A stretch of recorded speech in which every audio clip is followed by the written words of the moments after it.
ایک شخص نے اپنے کزن کو، اپنے چچا کے بیٹے کو، چچا زاد کو قتل کر دیا اور خود ہی اس کا مدعی بن کے حضرت موسیٰ کے پاس آیا کہ بتائیے جناب میرے اس بھائی کو کس نے قتل کیا ہے؟ حضرت موسیٰ نے ایک سادی سی بات کی، کیا فرمایا؟ وَإِذْ قَالَ مُوسَىٰ لِقَوْمِهِ إِنَّ اللَّهَ يَأْمُرُكُمْ أَن تَذْبَحُوا بَقَرَةً۔ حضرت موسیٰ علیہ السلام نے اپنی قوم سے کہا کہ اللہ تمہیں حکم دیتا ہے کہ ایک گائے ذبح کرو، گائے کا کچھ حصہ مقتول کو مارو، وہ خود اٹھ کے بتا دے گا مجھے کس نے قتل کیا ہے۔ یہ پہلا سپارہ ہے قرآن مجید کا، آپ اس کو دیکھ لیں، یہ آیت نمبر 67 سے شروع ہو رہا ہے۔ تو اب وہ چونکہ ذبح کرنا نہیں چاہ رہا تھا، اس کو پتا تھا کہ مجرم تو میں خود ہوں، وہ ذبح چونکہ کرنا نہیں چاہ رہا تھا، اس سے کہا کہ مارو ایک حصہ گائے کا، اس کو تو یہ اٹھ کے بتا دے گا۔ تو اس نے جواب کیا دیا؟ قالوا اتتخذون ہزوا، کہنے لگا آپ میرے ساتھ مذاق کرتے ہیں، کبھی ایسا بھی ہوا ہے؟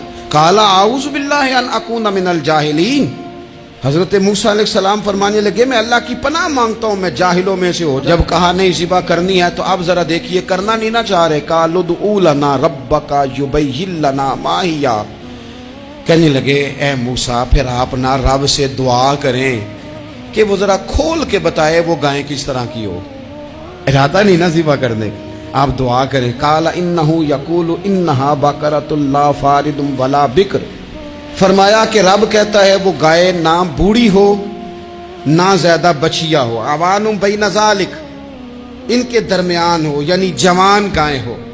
فافعلوا ما تؤمرون، کرو جس کا تمہیں حکم دیا جا رہا ہے۔ قالوا ادع لنا ربک یبین لنا ما لونھا، لو اگلی بات سن لو، کہنے لگے آپ دعا کریں رب سے کہ وہ کھول کے بتائے اس کا رنگ کس طرح کا ہو، رنگ بتائیں کس طرح کا ہو۔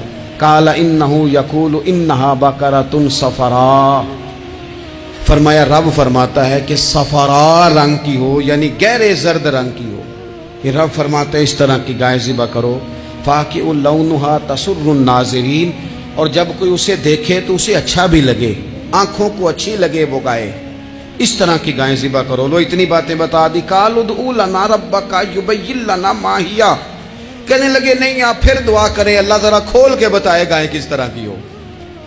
ان البقرہ تشابہ علینا، ہمیں ذرا گائیں پر شبہ پڑ گیا ہے کس طرح کی ذبح کرنی چاہیے۔ وَإِنَّا انشاءاللہ لمہتدون، اگر اللہ نے چاہا تو ضرور ہم ہدایت پا جائیں گے۔ پھر اللہ تعالیٰ نے فرمایا کہ قال انہ یقول انہا بقرۃ لا ذلول تثیر الارض، گائیں اس طرح کی ہو کہ وہ کبھی کھیتی میں نہ چلائی گئی ہو، یعنی اس کو کبھی کام نہ اس سے لیا گیا ہو۔ بیل کو لوگ لگاتے تھے نا، جو کام آج ٹریکٹر سے لیا جاتا ہے وہ گائے بیل سے لیا جاتا تھا، تو وہ کھیتی باڑی کے کام نہ اس کو لگایا گیا ہو۔ ولا تسقی الحرث، اور نہ اس سے پانی نکالا گیا ہو، نہ کھیت چلانے ہل چلانے میں لگائی گئی ہو، اور وہ جو کنواں ہوتا تھا جس کے گرد گائیں گھومتی تھی، تو کہا وہ بھی کام اس نے نہ کیا ہو گائے نے۔ مسلمۃ لا شیۃ فیہا، وہ ہر عیب سے پاک ہونی چاہیے۔ قالوا الآن جئت بالحق، اب کہنے لگے اب آپ صحیح بات لے کے آئے، اب سوال ختم ہو گئے نا، کہنے لگے اب آپ بات فذبحوہا، انہوں نے ذبح کر دی۔ وما کادوا یفعلون، پر ایسا کرتے نظر آتے، لگتا نہیں تھا کریں گے ذبح پر ذبح۔ اچھا یہ گائیں پھر ملی کیسے؟ امام خازن کہتے ہیں کہ ایک نیک آدمی تھا، تو اس کا آخری وقت آ گیا تو اس کے پاس جو کل جمع پونجی تھی وہ ایک بچیا تھی، گائیں کی بچی، بچیا ویڑی، اس کے پاس وہ ایک بچیا تھی صرف۔ تو اس نے اس طرح کیا کہ اس کی گردن پر ایک مہر لگائی، اللہ کے نام پر بطور امانت اس نے اس کو جنگل میں چھوڑا، کہا یا اللہ میرا بیٹا ایک ہی ہے وہ بھی چھوٹا ہے، اس کی حفاظت کرنا اور میرے بیٹے کو پہنچا دینا۔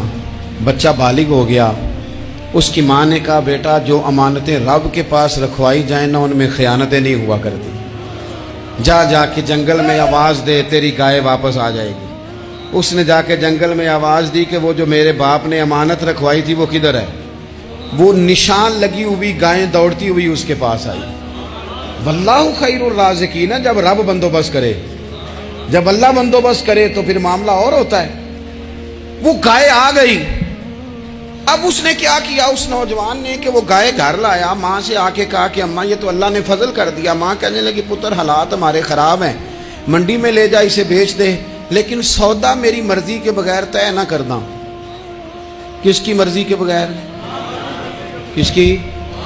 اماں کی مرضی۔ اور سنو یار، تھے کچھ لوگ جن کو لوگوں نے تانے بھی دیے کہ تم ماں کے پیچھے لگ گیا ہے، لوگوں نے بڑا کچھ کہا، پر جو ماں کی مرضی پہ لگے ناکام نہیں ہوتے زندگی میں۔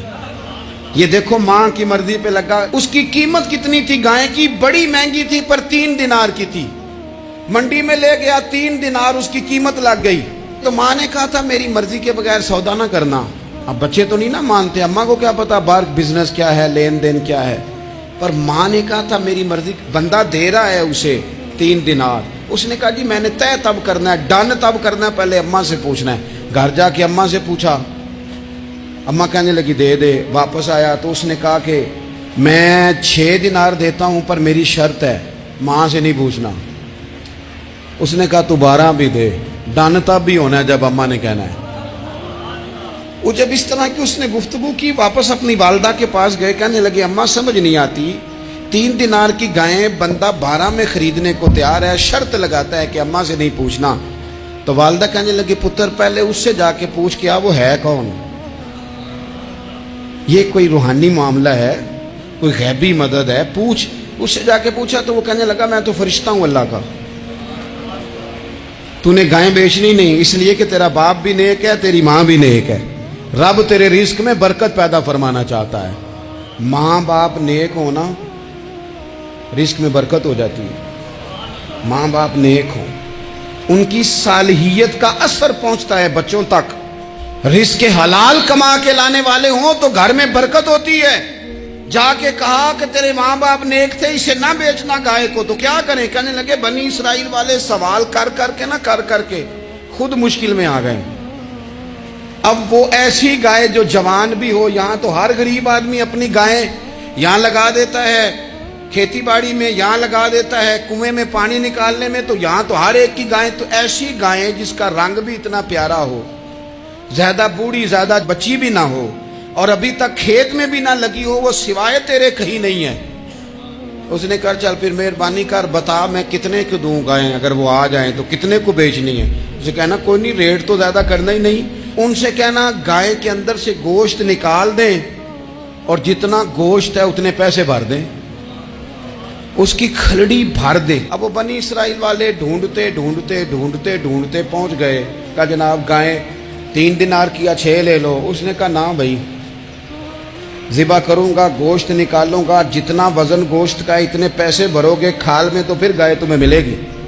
اب مجبور تھے، کیا کرتے؟ ابن کثیر حدیث لائے ہیں، امام سیوطی نے در منصور میں بھی لکھی ہے، نبی پاک صلی اللہ علیہ وسلم نے فرمایا سنو جوانوں، اور اسے دل کی تختی پہ لکھو، نبی پاک علیہ السلام نے فرمایا اگر بنی اسرائیل والے زیادہ سوال نہ کرتے تو اتنی مشکل کا شکار نہ ہوتے۔ انہوں نے سوال اتنے کیے کہ چارہ نہیں ہے اب ان کے لیے، چارہ نہیں ہے اب ان کے لیے کہ یہ ادھر ادھر جا سکے، مجبوری بن گئی، یہی گائے خریدنی ہے، یہی لے جانی ہے۔ اب اتنا سارا مال جمع کر کے وہ گائے خریدی، ذبح کی، تو مقتول کو جب اس کا ایک حصہ مارا تو اس نے اٹھ کے کہہ دیا یہ جو مدعی بنا ہوا ہے نا، یہی تو میرا قاتل ہے، یہی تو میرا قاتل ہے، یہی تو ہے جس نے یہ سارا کام کیا۔